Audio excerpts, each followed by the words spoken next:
day I felt like I landed in a different universe. As simple as that. I left on Wednesday night Israel, and I'm now here. And I left behind me a war scene.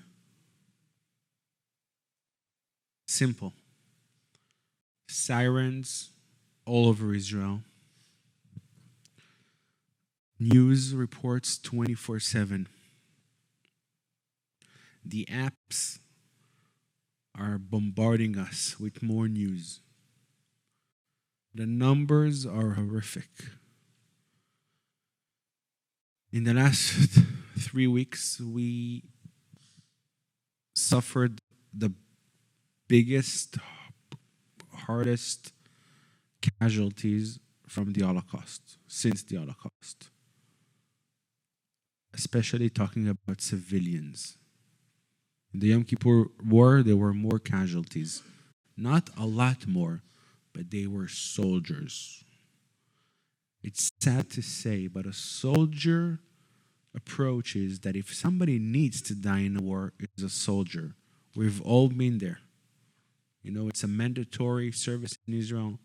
I've been there, and I remember when I've been in a horrific situation and scary situation, I said to myself, if that's what needs to happen, that's what needs to happen. That's my role almost. I wouldn't be here without my wife. I wanted to cancel the whole thing. I didn't want to fly. I didn't want to leave Israel. I didn't want to leave my kid running to the shelters. And that's now. You don't know what's going to happen tomorrow or in 2 days or in a week. But my wife told me, you must go. You must go because you need to tell and share our story. You all know the story. You saw the videos, you read the reports, you heard the podcasts. I'm sure the pastor here gave you everything about it. Why do I need to fly across the ocean to tell you the same story? What I'll try to do today, really, I need God's help on it because I have a scramble of ideas in my head. I'll try to give you the approach of what we are experiencing, the way we're experiencing it, and try to put some sense in it, at least from what we know right now. One of the biggest questions in mind is, how did it happen? We can start the first photo of the slides. You will see the obvious question. How? Those young soldiers who've been trained, we heard about the biggest and strongest army in the world. We are consulting the world about safety, about war, about intelligence. These soldiers got drafted. Close to 500,000 Israelis are drafted since the 7th of October.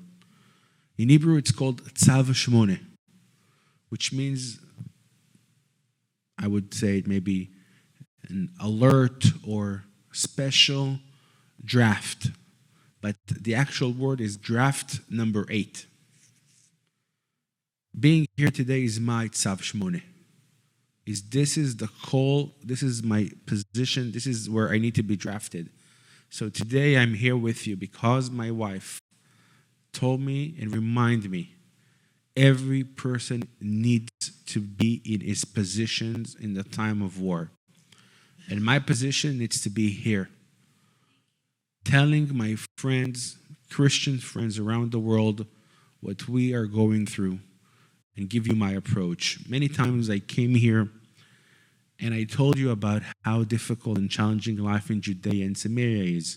We're Christian friends of Israeli communities. In the back there, you will see brochures about how we live among a lot of Arabs, how Judea and Samaria If you visited Israel, you heard me talking here. That's what I say all the time. Like the famous story of the kid who yelled, Ze'ev, Ze'ev. How do you say Ze'ev? Wolf, wolf. I came here and I said many times, wolf, wolf. I was never lying or exaggerating. But on the 7th of October, we saw the wolf attacking. And what happened until that moment in Israel, in the Israeli minds, I think also people seeing Israel from the outside. After that day, everything changed forever. People thought that people like me, the crazy settlers of Judea and Samaria, we were just making people panicking. When we talked about how they are looking for us and how they're trying and how we need to protect ourselves, and now we came here and we asked, you can go on our website, you can Google, we asked, help us protect our homes. We need the security gear. We need the cameras. I said it on this place several times. And people thought, it's exaggerating. We saw down south what happens when you're not ready and protected. More than anything, we saw what happens when you have a theory in your mind about who are your neighbors.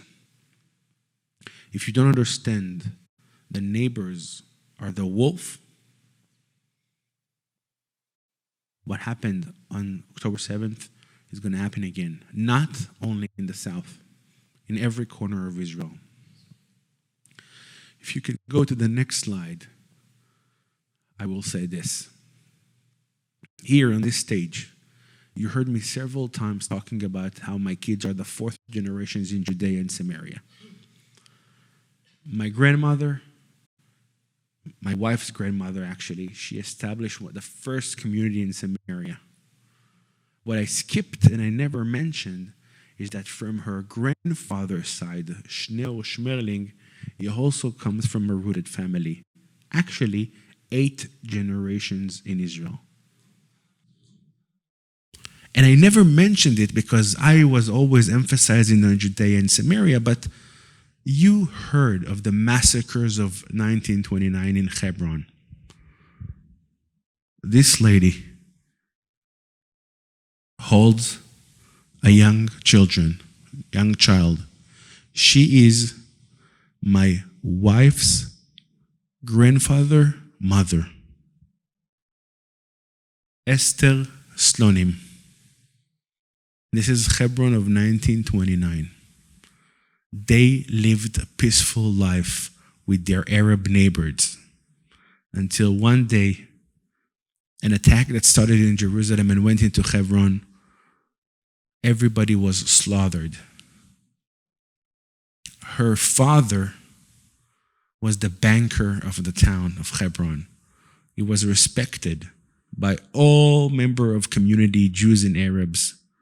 Everybody thought that he will be safe. So they all ran to his home. Nothing stopped them. And the family was slaughtered. Only her and this child, who is the child of her brother, this banker, they're the only people who survived. My wife knew her personally. And she says that always she would quote her saying that when there were attacks in Israel and there were terror in Israel, she would always say, oh, it's nothing. What happened then was really, really difficult. But now it's all nonsense. And what happened there would never happen again. And it did happen again. So I'm sorry to say, but I'm not surprised. And if you heard my talks in the past, you shouldn't be surprised as well.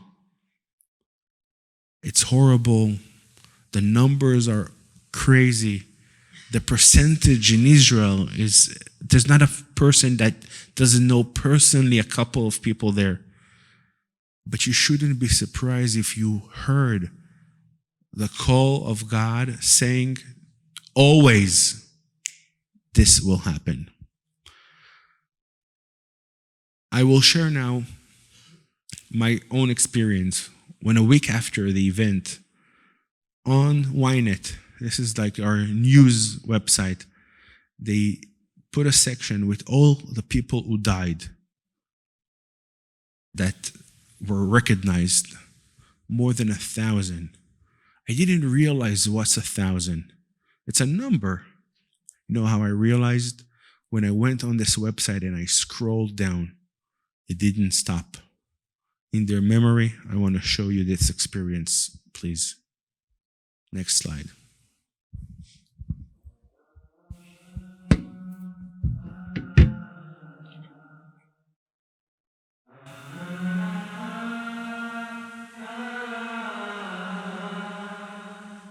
הובטח לנו שערי אהבה, ברך אותנו, תן קצת משלך.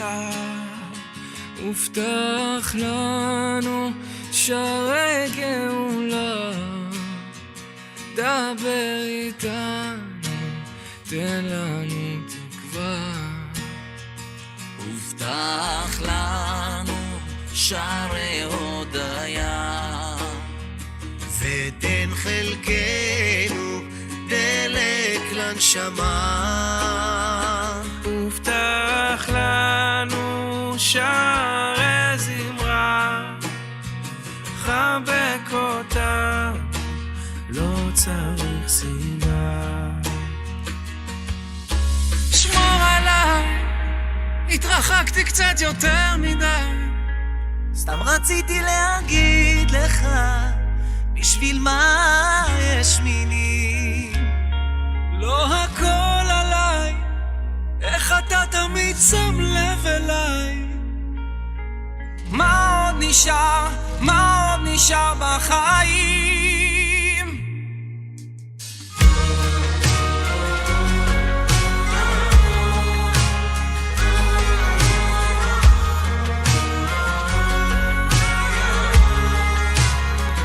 הובטח לנו שערי טהרה, יושב שמיים אליך חזרה.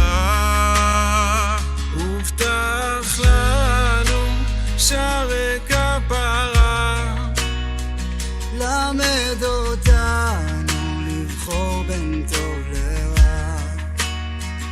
הובטח לנו שערי מזל, נגן איתנו, פתח לנו היכל.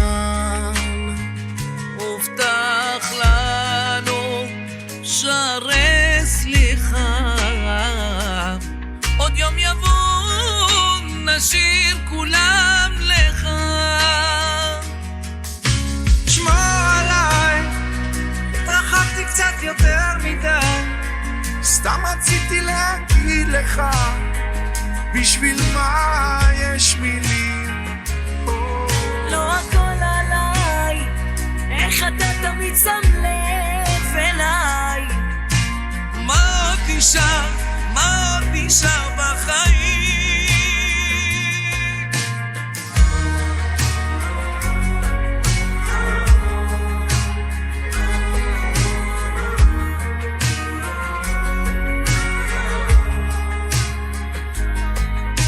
תפתח לנו, תפתח בגדול, צריך לנשום בין קודש לחול. כל דודי דופק, רוצה להתפרק, שחרר את זה מהר, תתעורר. שמור עליי, התרחקתי קצת יותר מדי, סתם רציתי להגיד לך, בשביל מה יש מילים? לא הכל עליי, איך אתה תמיד שם לב אליי. מה עוד נשאר, מה עוד נשאר בחיים?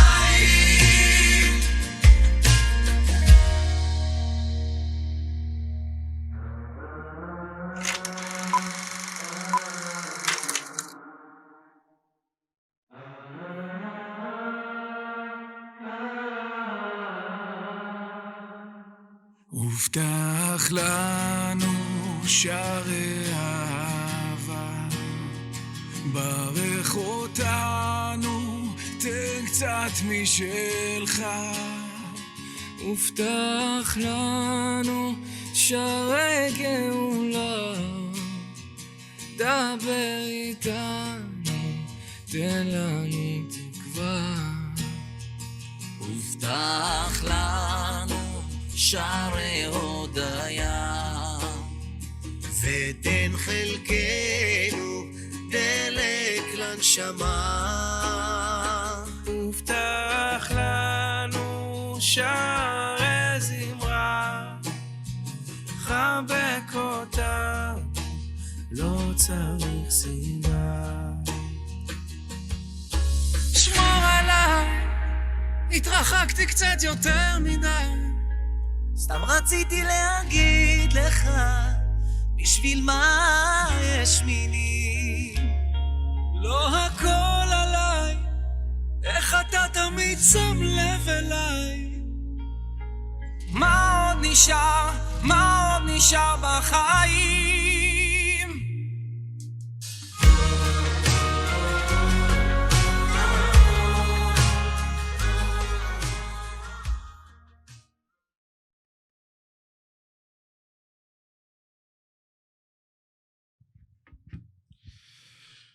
When I scrolled down, it didn't end. There's more. 1,400. One day, one event. Need to say that many of them were soldiers in elite units, because they're the first one, when something happens, they're the first one to respond. Nobody understood how many terrorists were there. Many elite unit. If you heard of the best famous unit in Israel, Sayeret Matkal. This is where Netanyahu is, the guys who released the airplane in Uganda. They have 11 people dying. In all their life, it's a unit of 75 years, they have like 3 casualties.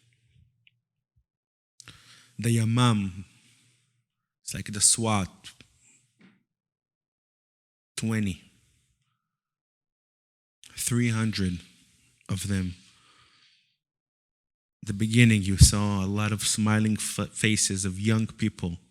They were people in the famous party, the Nova. One of them, if you can go to the next slide, is Avia Genut. And the reason I want to show her among the many casualties is because she lives in my community of Tzufim. She used to. But her father is actually my best friend in the community. Every Saturday, every Shabbat, we learn together Torah for 2 hours. 1 hour before the morning prayer, 7:30 to 8:30, and one before the afternoon service. So it's 5 to 6 or 5:30 to 6:30. Every Shabbat, 2 hours together, best friends with her father. It was Shabbat, Simchat Torah.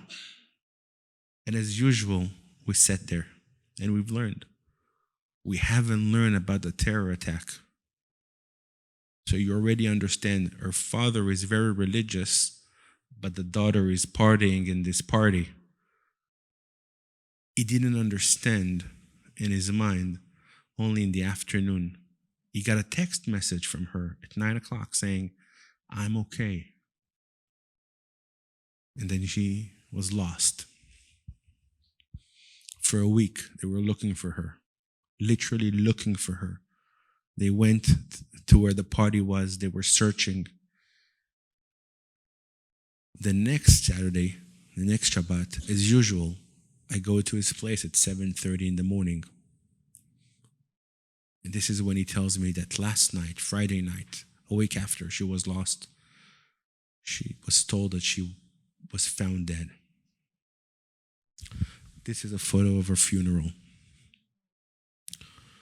1,400 funerals in Israel. 1,400 families in Shiva mourning.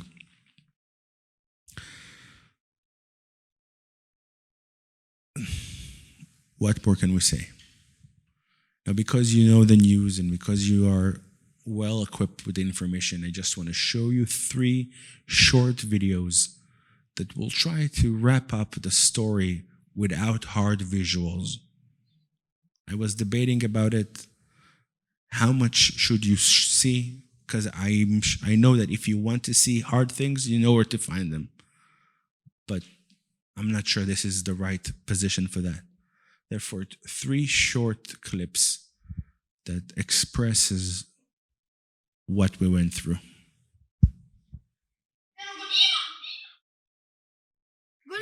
الشباب مبسوطين على اليهودي. قول إيمة. إيمة.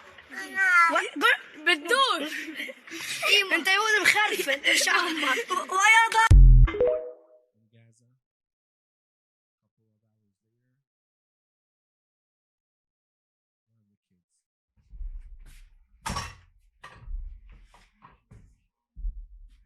الحمد لله تعالى الذي من علينا بدخول أراضينا المحتلة التي دنسها العدو برجزه ودنسه، لكن عندما دخلنا دسنا رؤوسهم بأقدامنا الشريفة، أقدام المجاهدين اليوم. هذا اليوم الذي كنا ننتظره بفارغ الصبر منذ سنوات، كنا في شوق شديد إلى لقيا هذا اليوم المبارك، والله عز وجل أكرمنا في هذا اليوم المبارك أن دسنا رؤوسهم بأقدامنا وهجرنا جماجمهم بطلقاتنا. هذا المشهد اليوم هو وصية رسول الله صلى الله عليه وسلم لنا نحن المسلمون المجاهدون، ألا نقتل امرأة ولا طفلا ولا شيخا ولا عابدا في صومعته. نفذنا اليوم وصية رسول الله صلى الله عليه وسلم، قتلنا المحاربين وأبقينا النساء والأطفال.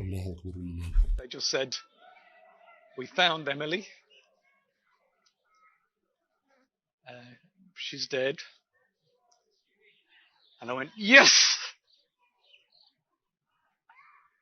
I went, yes, and smiled.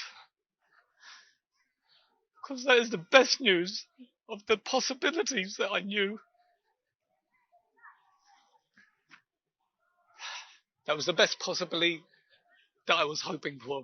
And we actually spoke with one man, originally from Ireland, who was separated from his 8-year-old daughter. She had gone to a sleepover at a friend's house who also lived in the kibbutz.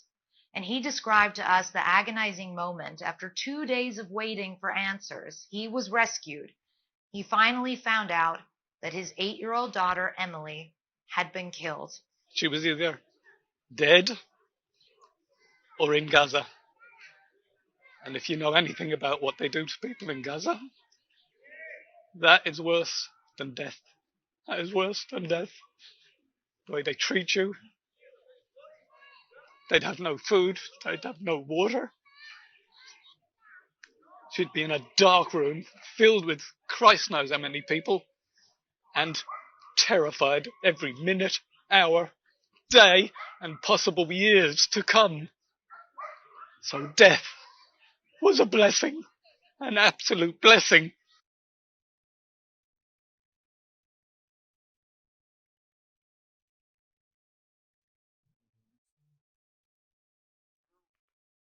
يابا انا قاعد بكلمك من جوا بسيم.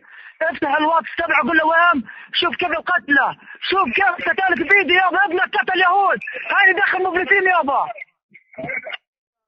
يابا قاعد بكلمك من جوال يهوديه قتلتها وقتلت جوزها، 10 بيدي يابا قتلت 10 يابا، 10 بيدي قتلت يابا. افتح الواتس شوف كيف قتلت يابا، افتح بتصل عليك واتس قول له وين بروح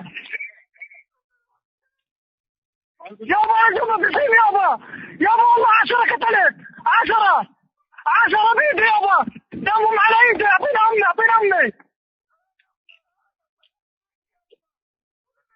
والله 10 بيدي يابا، بس كمان 10 يابا بيدي قتلت. يلا طلع اصبر اصبر ارجع.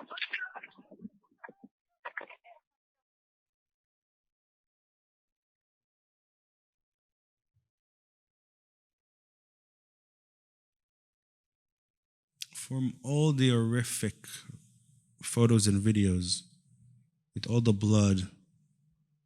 These 3 videos represents to me the essence of the story.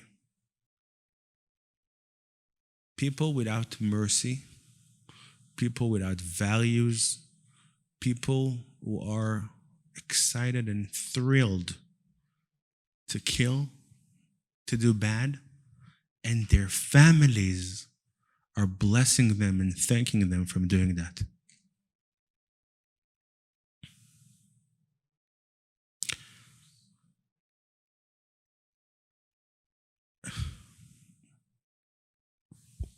What can we say? What can we say after this horrific attack? After so many casualties, so many people kidnapped, so many people injured? How can we deal with what we need to deal with? Can you go to the next slide?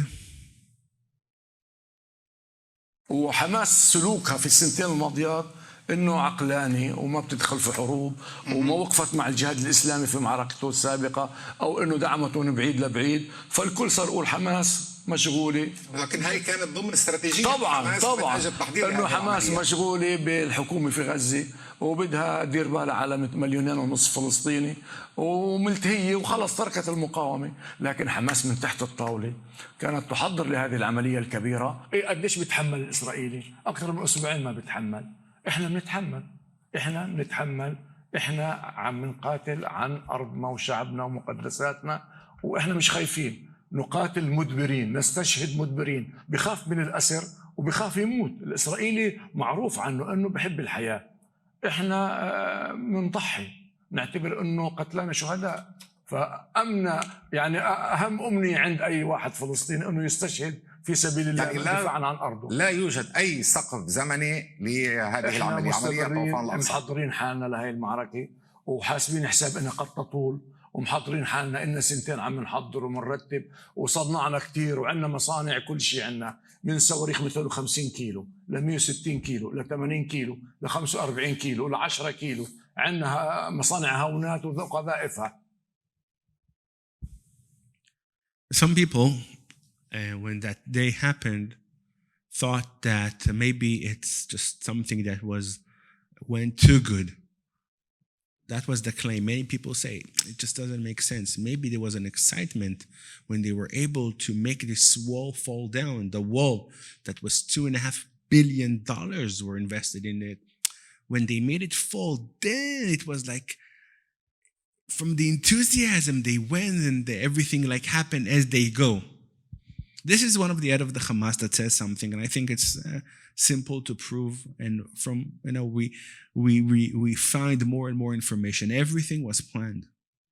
Everything was prepared for 2 years, and he said very easy. We made them fall asleep. We did not do so many things in the area. We waited. Here on this stage, I spoke about the underground city in Gaza. They didn't only use it for the missiles. Everything was prepared. They were ready. And he said something even stronger. I said it here many times. For them to be killed is a blessing. It's an achievement. It's a goal. As we call it, it's a mitzvah. It's a command. How can you fight against somebody whose command, his wish is to die? He sees it as something to achieve, something to pray for. Go to the next slide, please.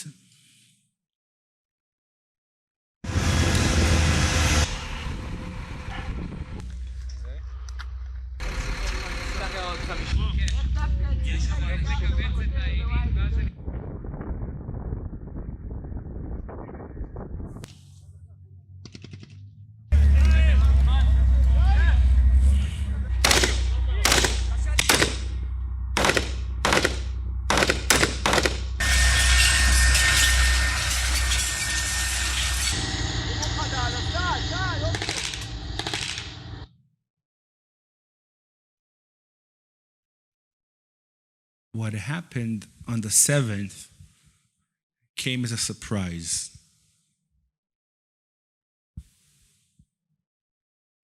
The verses talk about a lion waking up. When a lion is asleep, it's not only just a verse, it actually means something. When a lion is asleep, you can attack him. A wolf can come and chew his leg off even. It can be really hurting, really painful. But wait, give us a minute, let the lion wake up. From the moment of the 7th, we were in synagogue where we understood it happens. Half of the synagogue went away to being drafted. In 2 days, there were 300,000 soldiers being drafted. When they ordered 250, there were 50,000 extras. Every person that was in a situation to come, came, volunteered. Here from the US, hundreds of Israelis that you can see all over the place in the shopping malls trying to sell you Dead Sea salts. Those guys were fighting who's going to go on the next special flight that's going to go to Israel and get drafted. When the lion wakes up, still didn't answer the questions. Where were they on that day? Where was the intelligence? Even without intelligence, like 7 hours, nobody answered. You know who fought all those hours? The community members. If they had a strong community member first response team, they were able to stop the attack. Amazing stories from Kibbutz Alumim, friends of mine. I know 2 of the security guards there, civilians. They trained a month ago for this scenario, and they were prepared, and they were able to stop. But in most of the places, it wasn't enough. Communities were erased there. Kfar Aza. You heard of the name Be'eri, I assume, until this moment. I think it's the next slide. I hope it is. Is it? With the numbers. No, with the numbers. Don't have. Yeah. This is the total number, but the one that was before about the community, there was a sign. Yeah, exactly. That's a number. Take this for a second.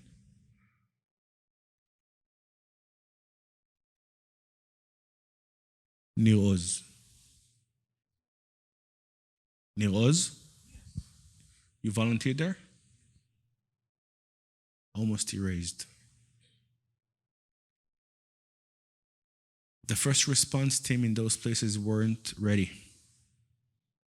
And I'm going to go back to there later, but just look at this photo for a second.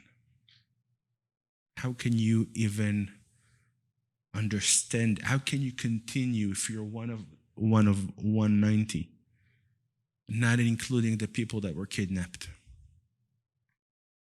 The total numbers, we can see that slide. I'm sorry that I'm mixing it. That's a couple of days ago. I think it's pretty much accurate. Maybe I think the hostage went to 223.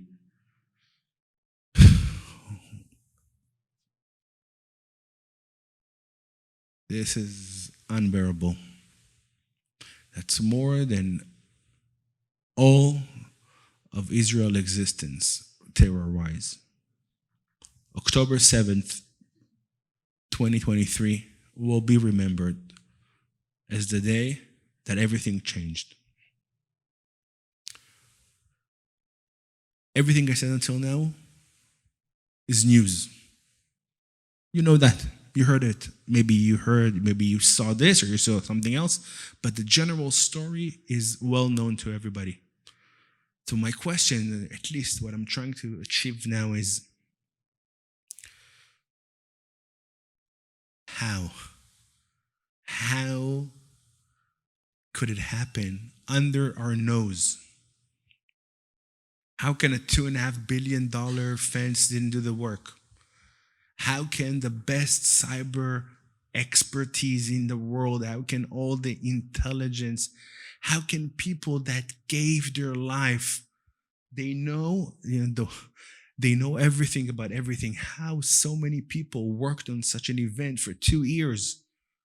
We know now, what we didn't know then, that Iran is involved in it. Maybe the Russians are involved in it. So many people involved, and not one person, writes a WhatsApp to his friend saying we're on. Nobody uses a cell phone. We have the biggest unit in Israel in the army, 200. This is what they do. They have people listening, tapping phones 24/7, hundreds of people. Nobody was exposed to this. Nobody thought. I'm sorry to say that, and I hope you will forgive me. You know why we were blind? Because we wanted to be blind. There are two problems in this story. Number one is Israel, in the last many, many years, does not want to finish a war. There were countless attacks in Gaza, operations. You don't know their names, I don't know either, but every year or two, there was. They would shoot more missiles than regular. We would bring all the troops into Gaza. A day, 2, 3 day, America, France, Qatar, conversation, everybody goes to his own place. We were digging to block the tunnels. I remember I spoke about it here, how they planned to go through a kibbutzim from the tunnels. Oh, we are smarter than that. We're just going to do a big wall down from Gaza. We will stop all the tunnels. We're going to build a fence.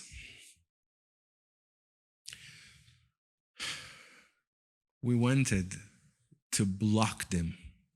We weren't ready to fight them. Funny enough, there are 2 wars in the history of Israel that you really can say that we won. One is the Independence War, and second was the 6 Days War. Interesting, the prime minister in both of the events were people that came from the mentality of the Soviet Union. There is something clear. You either win or you lose. When you don't want to win, you will lose. And the approach that Israel prime ministers, we need to say his name, we love him. But Bibi Netanyahu was one of the main people focusing there with so many troops and intelligence people that said, we can live nearby, give them what they want, and they will be quiet. You remember, in 2005, it started when we evacuated all our communities. Give us some sign, give us quiet. There's too much noise, too much bombardment. Give us quiet to take the land. Then they continued. We gave them supply. We gave them billions of dollars. They used it for the underground.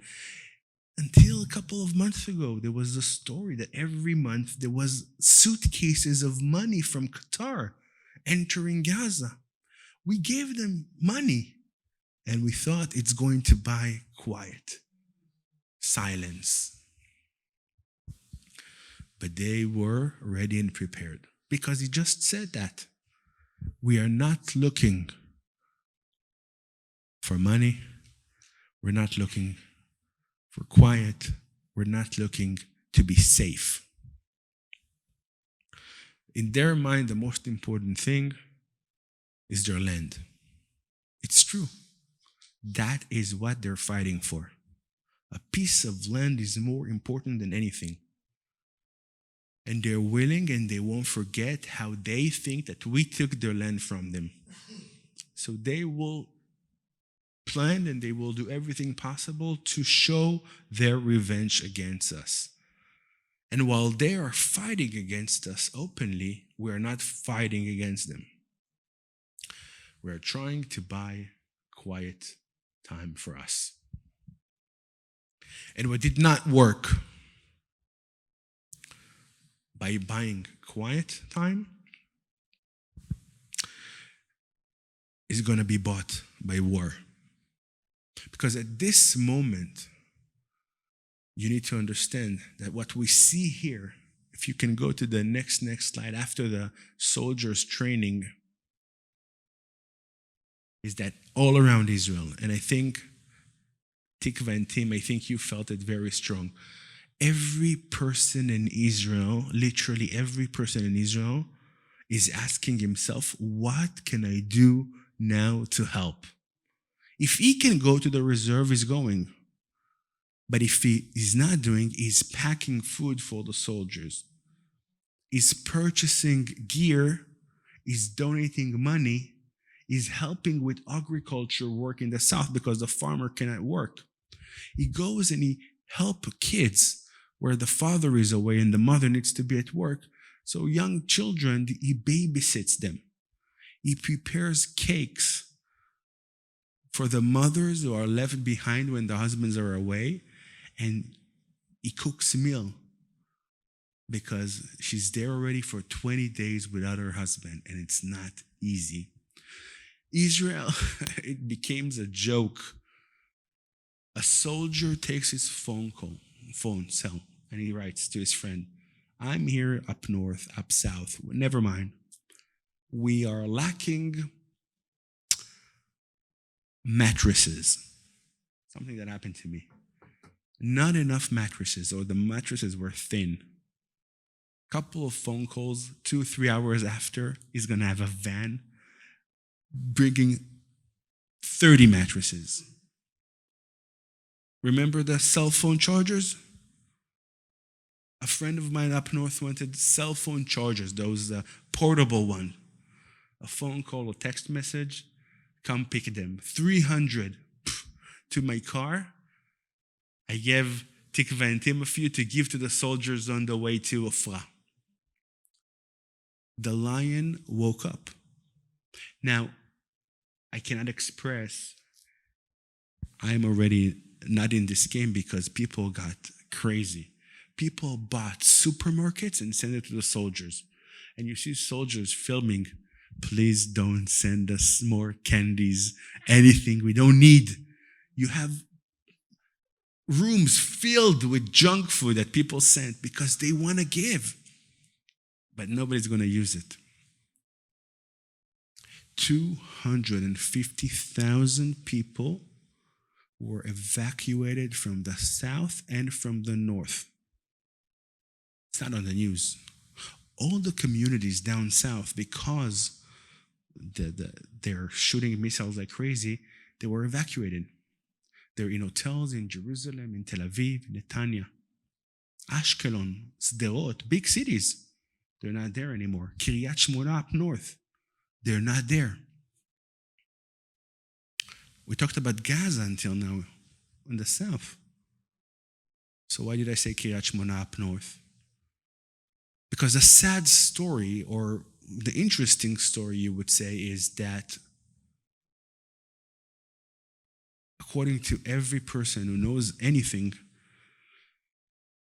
what happened until now in the south, it's nothing to compare what's going to come from the north. They are really children's level to compare with the Hezbollah up north. There's 30,000 out of missiles prepared to be launched to Israel. There's not going to be a single spot in Israel not in their range. I want to talk about the US for a second. That's what the president came and said 1 minute after the attack. What did he say? Now it's quoted all the time. Don't. Don't. Why? Because we don't understand why it happened, but think what would happen if this attack in the south would be orchestrated together with an attack from up north. If we were so shocked and surprised from this in the south, and it took us 7-8 hours a day, I don't know how long, to bring troops over there, what would happen in the same time they would shoot from the north? I don't know why they didn't. It could have been the end of Israel, probably. Now we have already 20 days of preparation. Now we're ready. It's a different game.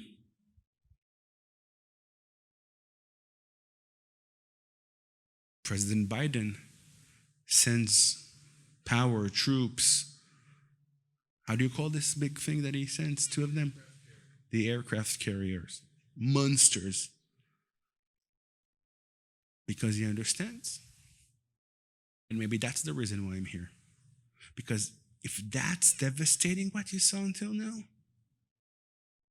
if all the systems are going to be in place, orchestrated by Iran, we will have another area of war up north. But there's more. I'm from Judea and Samaria. Every time I came here, I explained the security and safety issues. I said it many times, I remember. I quote myself now, quoting myself, saying, we live on a war zone. It's dangerous to drive on the roads. They have a Palestinian state among us. They have the weapons. They really have everything. We are not involved in their cities. What would happen if there's a war in the south and there's going to be happening from the north, and then all the Palestinians from the towns among us in Judea and Samaria are going to decide to replay what happened in the south? Why not? We are very close to their communities, to their towns. We're literally there. They don't need a lot. They need to cross the road. Most of the time, no fences. You know what? Even if there's fences, there's not $2.5 billion fence, which also can be taken down very easily, apparently.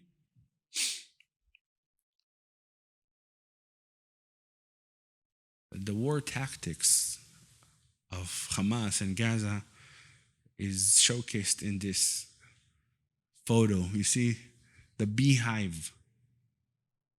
They're harassing us. We are trying to answer. They go and cry to the world media. Gaza is being destroyed as we speak right now, at least the northern part, and people are being evacuated from their homes. Can we go to the next slide? I want to show you something that really worries me. It is not in Israel.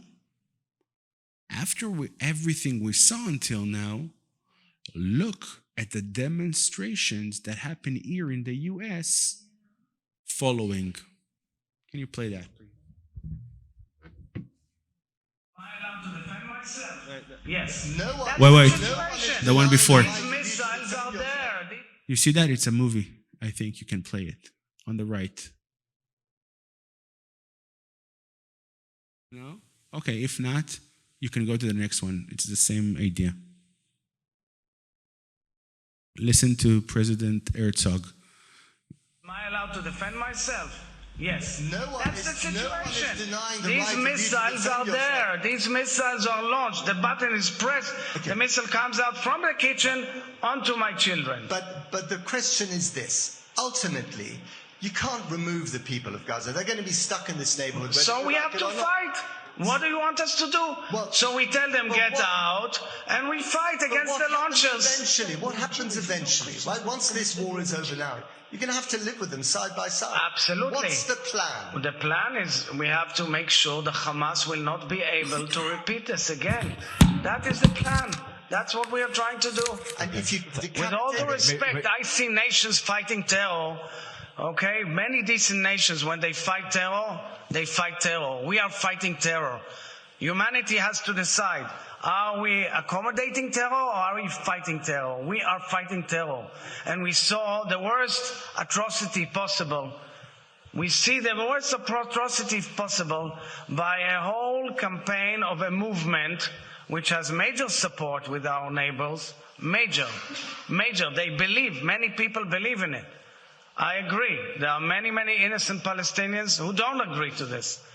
But unfortunately, in their homes, there are missiles shooting at us, at my children, at the entire nation of Israel.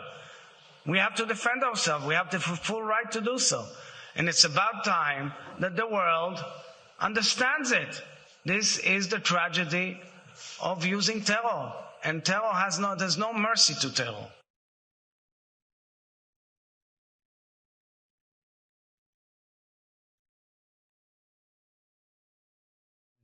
But funny, if you know the guy, he's never upset of anything.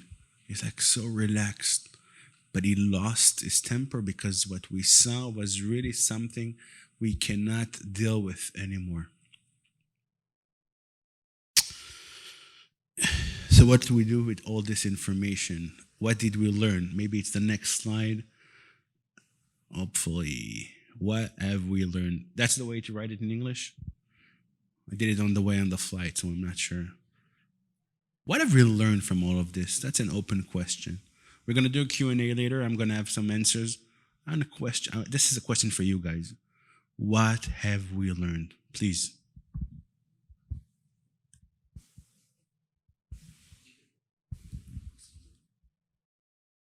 I don't know why. We have the NRA here in the United States, which I'm a lifetime member. I don't know why every Israeli does not have a gun.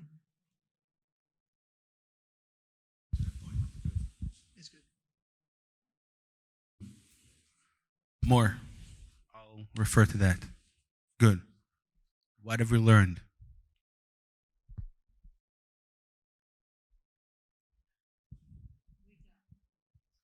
Wake up. Wake up. I feel that I can hear myself, but do you hear me? Okay. Wake up. What else? Finish the job this time. Cool. Yeah.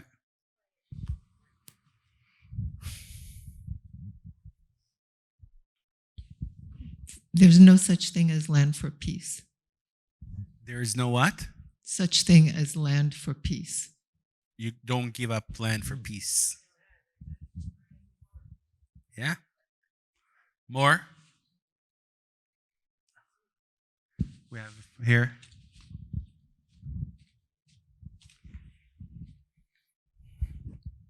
Also, no matter how many times that countries, including our own, have provided funds for peace, it does not work, and it will not work, and it will just continue to cause eradication while being, because we're supplying it. More? Okay, I can think of 200 things we've learned, but I tried to narrow it down into maybe 4 points. Please. Again, maybe the English is poor here, but trust me, it was in the middle of the night. I was flying. I hope it's good enough. I'll explain. We looked for trust. We wanted to find the leader we can talk to, the person who knows how to control them. Let's talk to him, give him whatever he wants, and he's going to be okay. You remember that 30 years ago, we brought a terrorist from Algeria named Arafat to lead them. The US did the same with Osama bin Laden, unfortunately. That's the trust issue we have because we are the West. That's a general topic. There are world experts about it. But just in 2 sentences, I will say this. I implied it before. We think as Westerners. In the West, you provide people his needs. He's going to leave you. No, you're going to stay here. I'm going to stand there. In the West, when there's an argument, a conversation, we can find a way to settle things. We are treating the Arabs and the Muslims in the Middle East like we are neighbors in Sweden, the Netherlands, and France. This is not the same issue. They don't think the same. A person who's willing to kill his own daughter if she didn't follow exactly what he said, you understand is not the same state of mind. But we insisted for so many years to look for trust and talk to them and carry ourselves like we are all Westerners here. Like we're in the middle of Europe, another state in the US. We are in the Middle East. The West and the East cannot work together if they don't understand we're working with a different mindset. This is a culture thing. Say again? They have a different kind of God, I would say. There's a guy in Israel now who is like he's all over the news. His name is Eyal Yosefian. I'll find him. You need to hear him. This guy, he made Aliyah. He moved to Israel from Iran when he was 25. You know there are 10,000 Jews living in Iran till this day. You knew that? It's insane to think about it. They live in Iran. They have a representative in the government of Iran. That's one of the calls that Iran always says. We're not against Jewish people. We're against Zionism. Nonsense. Today, sides issue on the news. The Iranian forced them to do community prayer to the sake of the devastating, horrible things that Israel is doing to the Palestinians. They're stuck there. Anyway, this guy made Aliyah. And he's now talking all over the news. He says, it's not going to work for you if you're still continuing to count them as people that think in the same state of mind. It's not going to work. So number one, trust. We have a big trust issue. We looked for a way to trust them, but it's never going to work this way. Simple. Number two, it's not that if we're going to give them something, they're going to be fine. It's not because we lived among them, we're settlers, we took their land from the inside. It's not because we did something to provoke. One Sabbath morning, people thought it's okay to kidnap and kill kids. Old people. If all of this would happen with soldiers, it would be a different game. This is not a war. They came for a pogrom. They came to slaughter people. When people talk about innocent people of Gaza, I wanted to show this video, but I could not. Just look at the happiness when they bring the hijacked people, the kidnapped people to Gaza in their vans. People are so happy. The streets, they're like it's like they won the Super Bowl.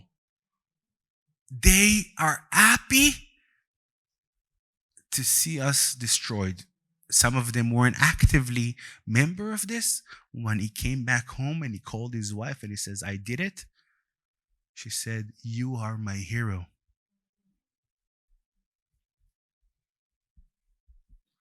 With that, I would say this. We cannot coexist. At this moment, at this situation, we realize that. I'm going to share with you a secret. Don't tell anybody. It's on live stream.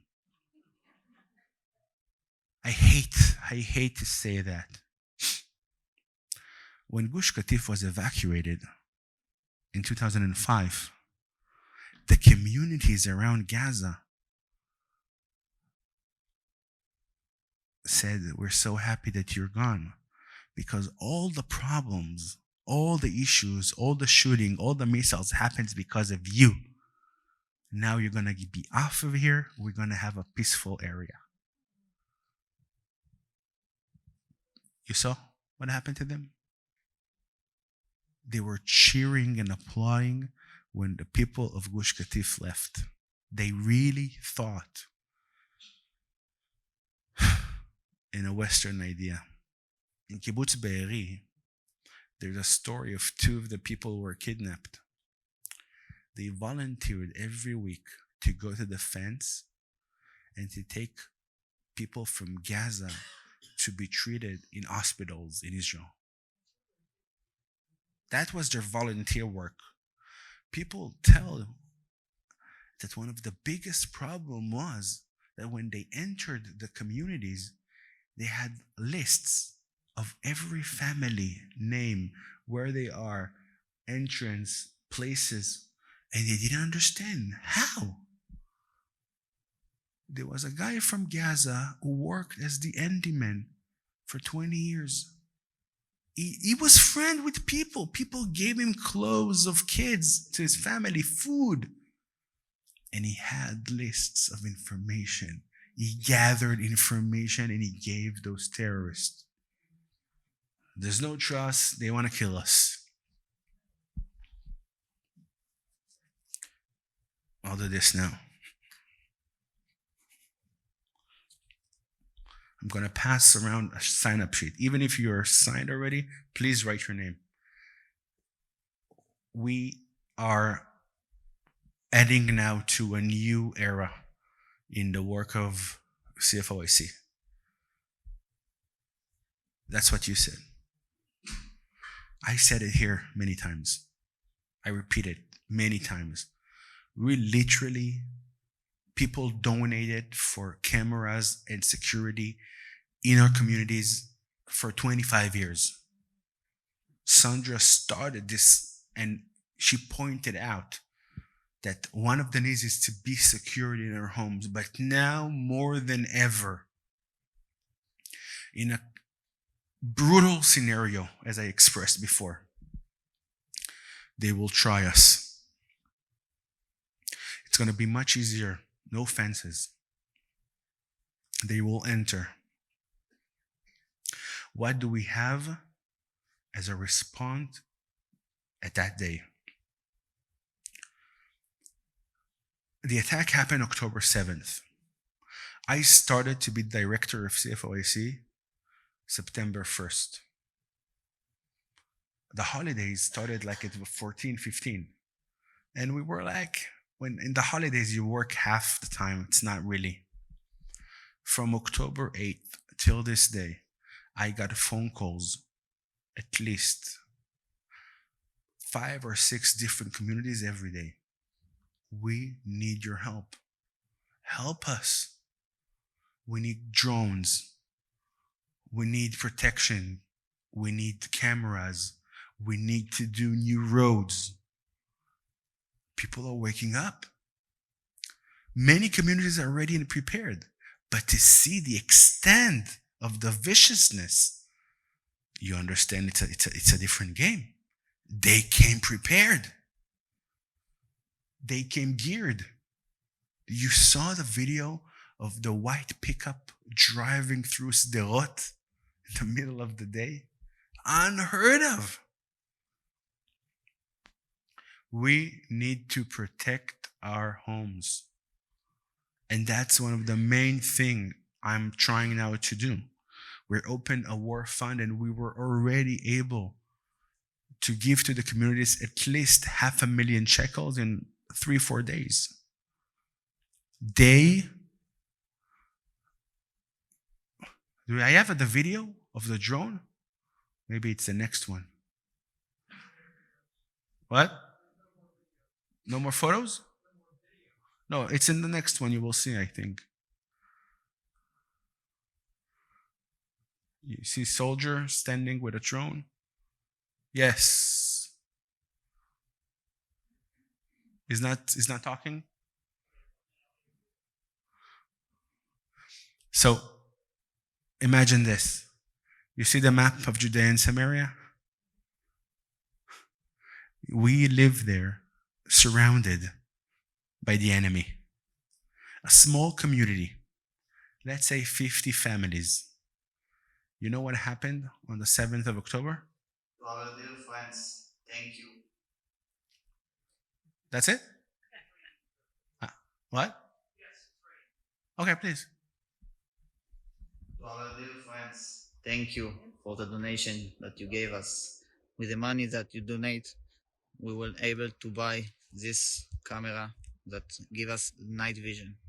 We can use it start from tonight to protect our families, our wives and kids that stay at home while we are use this device to protect them. I want to say a huge thank you from the whole community of Nofe Nehemiah. Thank you very much. You warmed our heart.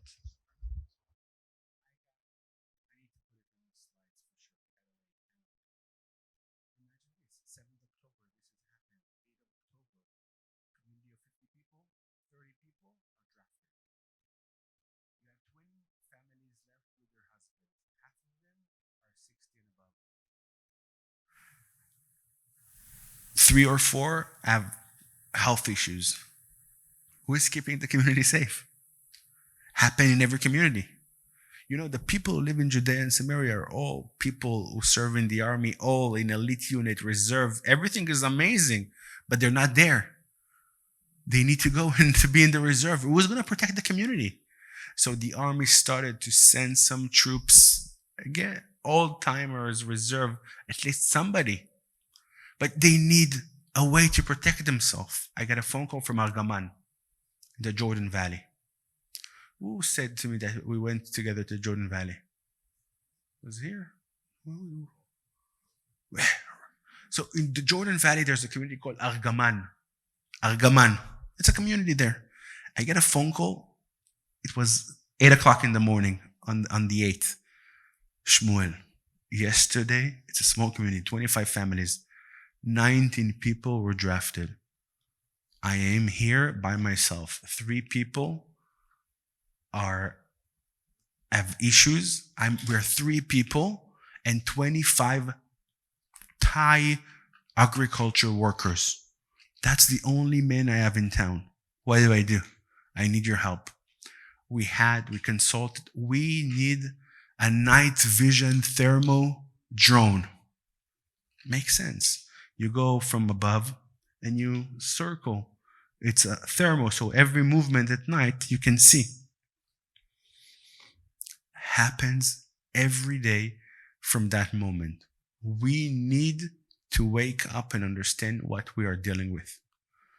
We have no other choice.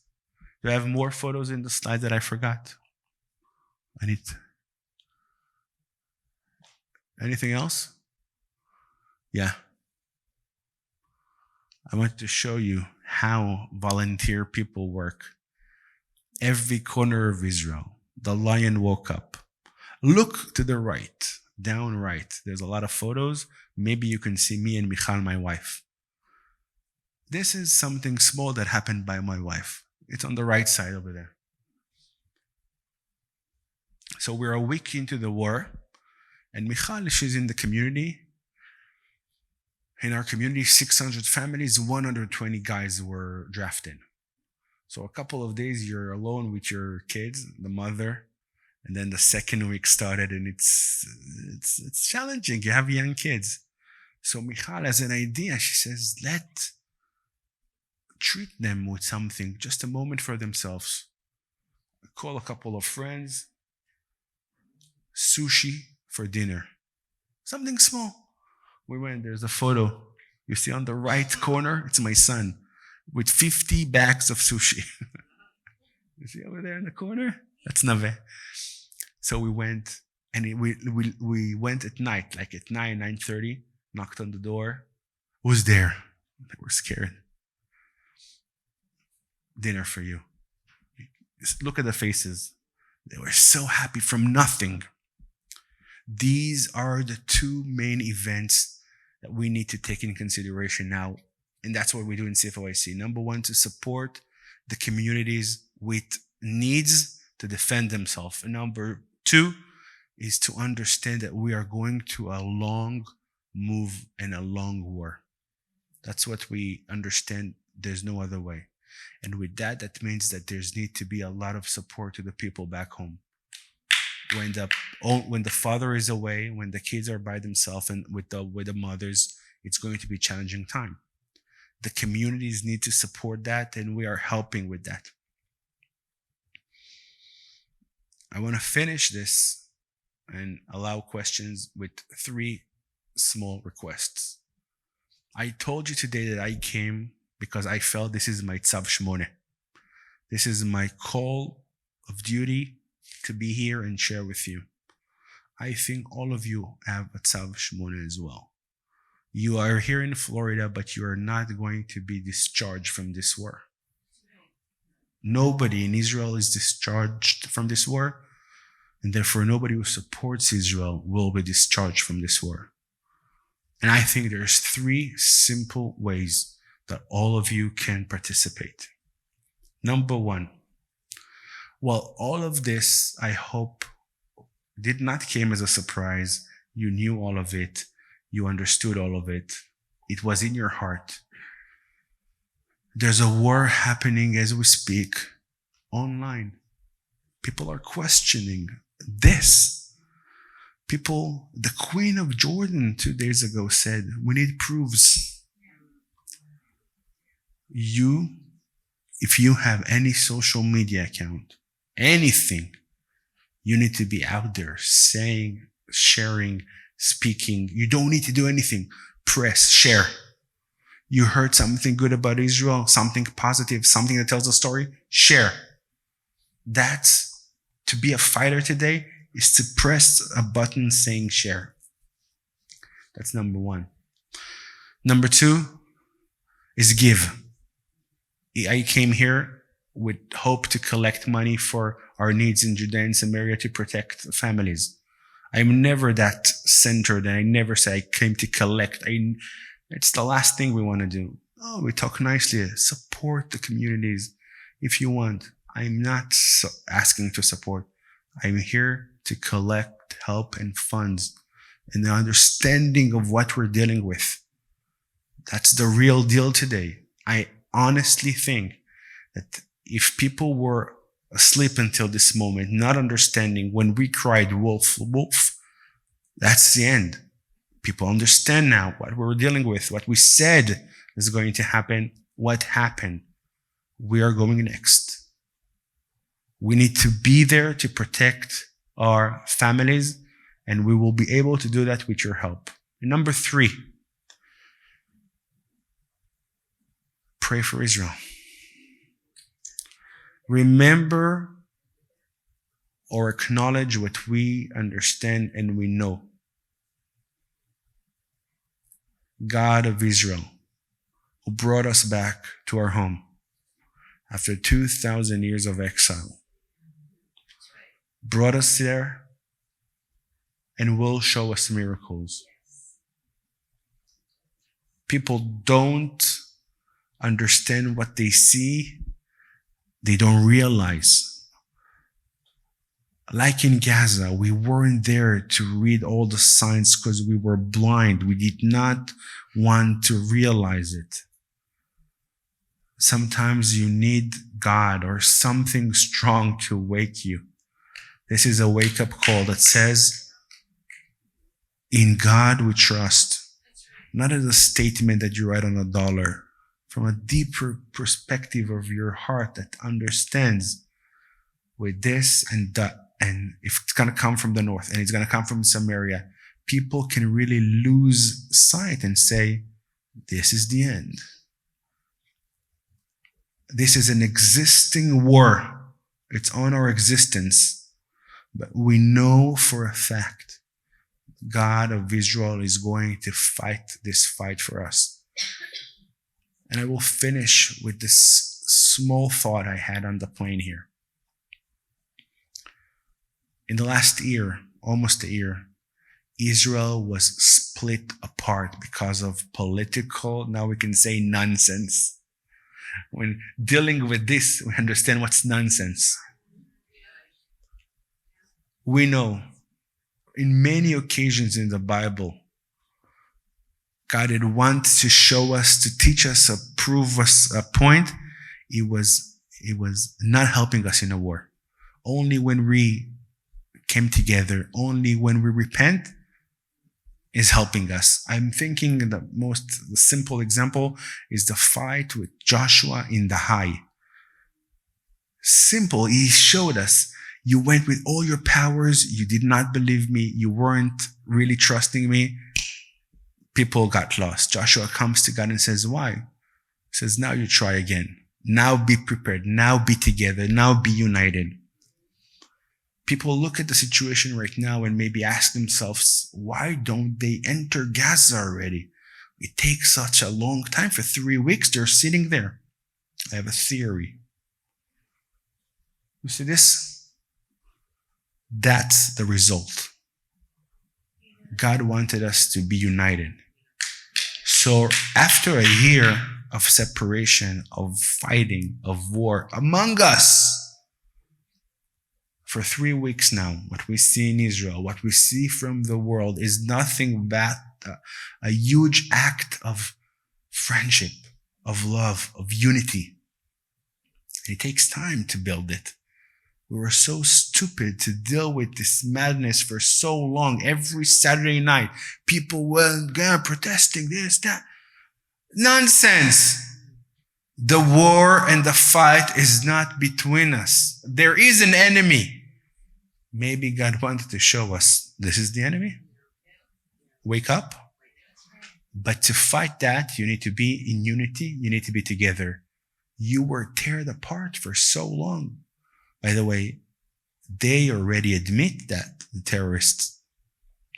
They saw what happened in Israel and they thought, we are divided.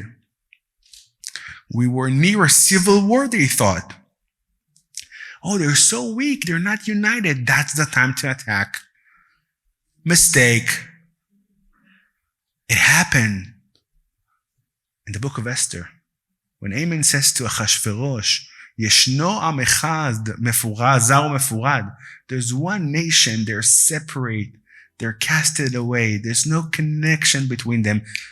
You should erase them. What did Mordechai ask Esther? Esther asked Mordechai, Lech knos et kol haYehudim, go gather all of the Jews together. In unity, in the power we have as a nation, sometimes only from such a bad incident it can happen. So it's going to take not a couple of days, not a couple of sushi boxes. It's going to put everything together. It takes time. But please do not worry.